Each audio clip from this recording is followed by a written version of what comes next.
విదేశాల్లో చదవాలనుకుంటున్నారా? అయితే విదేశ్ కన్సల్ట్ ని సంప్రదించండి.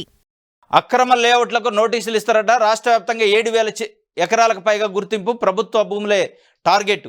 రిజిస్ట్రేషన్ నిలిపేత, అక్రమార్కులపై దృష్టి పెట్టాలని మంత్రి నారాయణకు సీఎం చంద్రబాబు సూచన. రంగంలోకి దిగిన మంత్రి అక్రమార్కులపై దృష్టి పెట్టాలని సీఎం మంత్రి నారాయణకి చెప్పిండట. ఏ అక్రమార్కులు అంటే తెలుగుదేశం పార్టీ నాయకులు, తెలుగుదేశం పార్టీ కార్యకర్తలు చేసిన కబ్జాలు సంబంధించా, లేదు మన ఆపోజిట్ పార్టీ వైఎస్ఆర్సీపీ నాయకులు చేస్తేనా ఏదైనా ఇది కక్ష సాధింపు చర్య? 7,000 ఎకరాలు గుర్తించారట.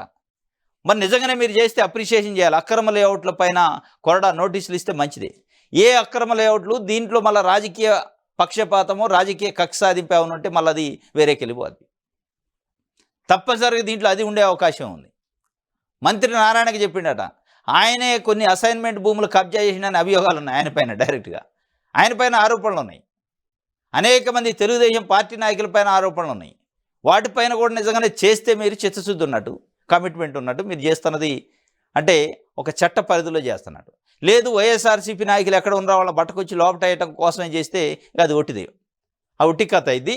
ఈ అక్రమ లేఅవుట్లు 7,000 ఎకరాలకు పైగా గుర్తించారట. ప్రభుత్వ భూముల టార్గెట్గా ఒక వ్యవహారం చేయడానికి వస్తాను, చూడాలి.